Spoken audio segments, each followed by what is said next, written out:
Press conference मुफ्ती साहब ने की और एक कमेटी बना दी गई है। एक तो ये बताएगा एक कमेटी से क्या ये मसला हल हो जाएगा, और वो जो ये कह रहे हैं कि ये मामला जो है ये तो सिर्फ प्रोपेगेंडा है, लेकिन दूसरी जानिब ये कहा जाता है कि नहीं जी प्रोपेगेंडा नहीं है, इतने हजार लोग मिसिंग हैं।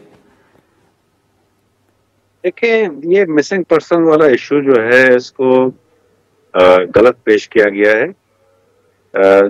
नो डाउट ये इशू अपनी जगह पे है, लेकिन इसमें इसको एक केस बना के रियासत के खिलाफ जो है वो पेश करने की कोशिश की जा रही है।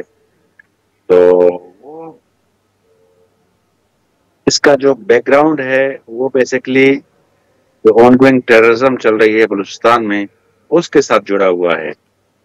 और जो लोग बलूचिस्तान में दहशतगर्दी के जो वाकयात कर रहे हैं या उसके नतीजे में जो काउंटर इंसर्जेंसी या काउंटर टेररिज्म की जो एक मूवमेंट चल रही है उसमें डेफिनेटली इस तरह के वाकयात जो हैं वो रूनुमा हो जाते हैं, लेकिन इसको भी सॉर्ट आउट करने की जरूरत है।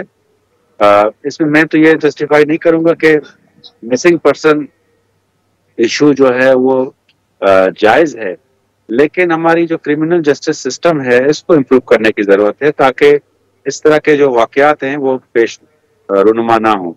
लेकिन जिस तरह जो को बना के पेश किया जा रहा है वो बिल्कुल एग्जैजरेटेड है और उसको जो है रियासत के खिलाफ जो है बाकायदा एक कैंपेन के तौर पे जो है पेश किया जा रहा है।